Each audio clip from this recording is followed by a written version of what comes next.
Hi, everybody. Today is February 9th, 2026. And we are working our way through statics. And in statics right now, if we take a look at our Moodle page, if we look at our schedule, what we can see is that for this week, which begins on the 9th, that we have finished in a perfect world, quiz number 1, and we'll start working on the material for homework number 3 next week, or this week, excuse me.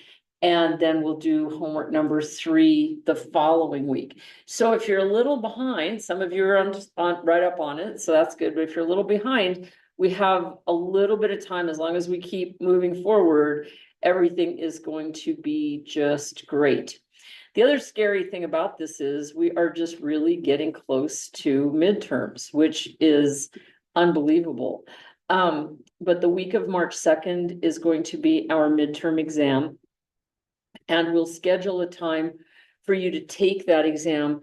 But that's really where we have a pretty firm deadline, which is the 4 homeworks, the 1 quiz.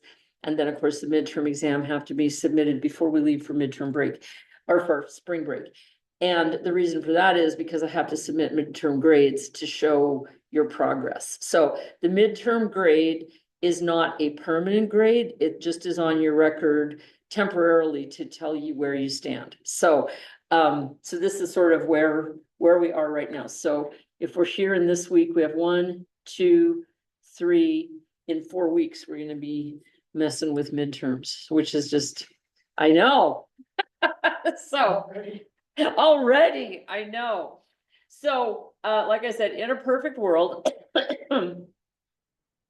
which if we did not live in a fallen world, right now, everybody would be through chapters 1 and chapter 2 with homework and would have just finished up the quiz. And that is. Is there more homework than for chapter 1 than just the conversion sheet? Nope, that's it. Yeah, if you look at the textbook, it's a great question. If you look at the, if you look at chapter 1 in the textbook, they just talk about ideas, but they don't actually give you practice on any of those ideas, which is why we do the worksheet instead. But so right now, like you said, you should have worksheet, homework from chapter 2, and working on the quiz or having finished the quiz, something along those lines. And then we'll get started with chapter 3. So my question for you today is, how will we best spend our time? Should we talk about stuff that's going on in chapter 2, chapter with the quiz? Should we move forward and start talking about chapter 3? What are your thoughts? I have a question. Yes, good. I emailed you about the quiz. Yes. And I didn't understand how you answered it. So my question was, when you're taking the quiz, it says to email you the responses. And I wasn't sure what to put in the box. Okay. If I'm emailing them. Okay, the answer is on our quizzes, there are 2 ways that I accept your answers, and it kind of varies from semester to semester. You either email or, in the case of this class, submit through Moodle. Okay, but in no time do you ever fill in the blanks on the quiz itself. So in other words, I don't grade the quiz submission. There are 5 parts, 1, 2, 3, 4, 5, or maybe 4, depends. I think it's 5. Okay, thank you. I thought maybe that's wrong. And you do those parts on the green paper. And then you scan that or take a picture of it and you either email it to me or you put it through Moodle. The reason for that is, in all the years I have been teaching engineering, I have never found a way to do a multiple choice grading of an exam. I mean, not that would be valid. I wish I could, because it would be so much easier on me, but that's not the point of my job, right? So in order to adequately assess you, I have to see your work. And so that's what it means. When it says email, it means don't submit something here. So those boxes where it says to put an answer, those are just, they have to be there for the. They have to be there for the quiz. That is correct. But I don't spell them out. Nope, you just do the work, just like it was a homework assignment on a piece of paper or two pieces or whatever. Okay. And then you do the format at the top, you know, your name, what the element is, quiz number 1, and so forth. And then you, I also kind Submit of it. wedged another question in there, which might have, did you have a question? Were you raising your hand? Yeah, it's something different though, you can go. Okay. okay, yeah. Oh, I I remember. wasn't sure if you, I don't think you were. That, Words. When I took the quiz, yes, there was a question, the first one. The text that you wrote in the quiz said, find the, or draw a free body diagram. But the text in the image said to solve for the tensions. And I wasn't sure if we had to follow both of those. Or if you just wanted to do the one that you wrote. if you continue down through the 5 parts, it would ask you for what it, so in other words, what I say is what I'm asking you for. Like that. However, it brings up a good point here, and I don't know if this is part of what you're asking, but like if you That is one have, of the questions. that I okay. asked you that I did want more right, clarification. so let's say you have like a transmission tower. And you have it anchored by different cables. Mhm. And let's just say that this is point O and this is point A, okay?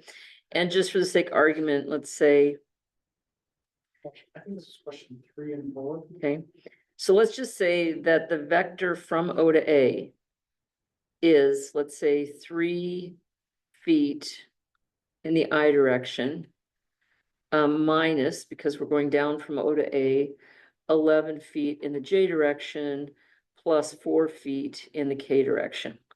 Okay, this is the vector OA. In other words, OA is in feet. It's a physical description of the cable that goes from here to here. Okay, now OA also bears a force. So when we write OA, even though it's just the length of a cable, we still call it a magnitude, we still call it a vector, Yes, and its magnitude is just how long it is? yes, that is And the correct. 3I, 11J, those are just the The coordinates. components, that is correct. Right. Yep, but the tension in OA is going to be measured in units of force, such as pounds, okay? And that is going to be equal to the magnitude of the tension times lambda OA, which is the unit vector directed along OA. Okay, so the tension of the cable OA, which is a physical, which is a vector of forces, Yes, not of just the length of the cable. that is correct. The question I have is, what's the difference between, like the bolded one with an arrow, like TOA versus just a normal TOA? TOA would be magnitude. So you wouldn't, yes, if it just says TOA like that, that is just a number, okay? So in other words, if it has the vector over it, or if it is bolded, that is the vector. So the TOA might be, for example, I don't know what the numbers are. Please don't, I'm not implying that. 100 pounds of force, We can't. okay? That's Oh, well, let's fix that. Okay, but TOA is going to equal some number in the X direction minus, in this case, some number in the J direction, plus some number in the K direction, also in pounds of force. But this is going to be the tension times the unit vector, which would be, let's see. All right, so the length of OA using three-dimensional Pythagorean theorem is going to be the square root of 3 squared plus 11 squared plus 4 squared. Right? So if I do that math, and I did bring my calculator this time, 3 squared plus 11 squared plus 4 squared equals, and I take the square root of that. And that means that this has a length of just over 12 feet, 12.08, but I'm just going to call it 12 feet. Okay, so lambda OA then is going to be 3 over 12 times the tension. Lambda in the J, the lambda, the J component is going to be 11/12 times that tension. And finally, K is going to be 4/12. Wait, so Mhm. lambda is just the physical length Mhm, divided, or the component divided by the physical length? mhm. That is in your textbook. So it is absolutely, because what that does is, remember lambda, if you listen to the videos, has a magnitude of 1, and it is directed along OA. All of them together, no? Yes, so what that means is that if you take a magnitude of a tension and multiply it, which is a scalar, and multiply it by a vector, the answer is a vector. So in other words, you've taken this 100 pounds or whatever it is, so it'd be 100 times 3/12 minus 100 times 11/12 plus 100 times 4/12. It takes it and breaks it up into each of those components. So this is where that directional cosine piece comes in. Once again, if you think about it, 3/12 is the directional cosine with the x-axis. -11/12 is the directional cosine with the y-axis, and 4/12 is the directional cosine with the z-axis. So. The vector TOA, that kind of tells me what's going on in every direction. You got it. Okay. That's it. Sometimes though, and this is the other part that doesn't come across necessarily, but if you think about it, if somebody says to you, that cable will bear a tension of 100 pounds. Okay, it doesn't matter what direction that's in. We're talking about the strength of that cable, which is why it's quite common that you would need tension as a number as well, because that tells you what you need to know. Is my cable gonna break? Yeah. Or is it not? However, the direction tells you how everything's gonna balance out, because once again, in order for the transmission tower to stay standing still, we have to have summation x equal to 0, summation y equals 0, and summation z equal to 0. Yep. So does that answer your questions, Jace? I think so. I Okay. think I'm starting to understand that OA in terms of its components is just the coordinates. of- Yes. Everything, it's so, you remember on the first day, So and I I thought, actually went a step too far when I said that OA's components were the IJK over OA, correct. because that would make it lambda. That is correct. That is 100% correct. And the answer to this is, like on the first day, you had asked me something like, why do we just tack on an IJK and then we just use these numbers? The answer is, it's a complex and meaningful relationship between direction, force and direction, directional cosines, and the vector itself. Okay, everything is tied together, but we have to start using this idea in order to do anything. So we start using it in a very simple form, and then we build on the rest of the meaning. So that's what we're doing right now, is we are increasing the things it means. It means other things too, by the way, just in case you're wondering. So it's kind of foundational. Yeah, I think it's just hard for me specifically in the way that my brain works, for me to learn something when I don't know why it's important. Well, and it's important, it's important because the directional nature and the vector nature of forces. And it's important because of the fact that in order for something to sit perfectly still, the summation of forces in all vector directions has to equal 0.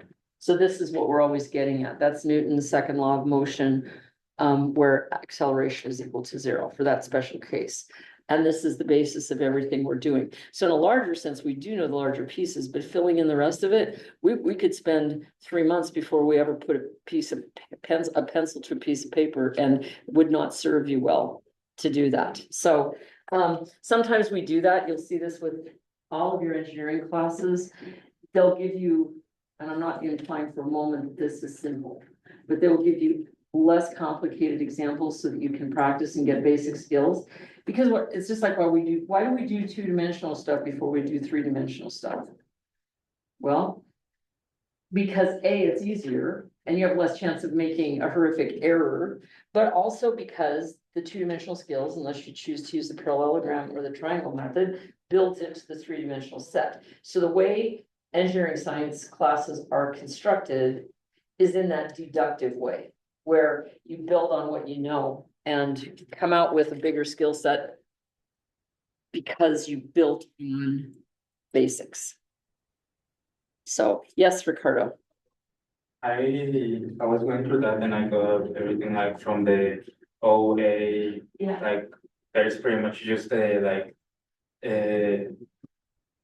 from the start to the end of the Yes. vectors, but the thing that I didn't completely understood was the part in which they like solve for for tensions of the stuff. Right, I was gonna ask about that. Yeah, because they like do all the summations and they yes, got the coordinates for y, x, and z.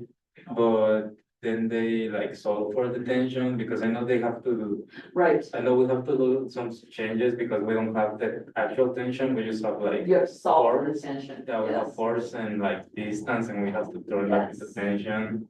So I don't really get that. Okay, so what I'm gonna do for a moment here, I'm gonna turn off the recording. And I'm gonna take down the screen so that I can look at the quiz problem.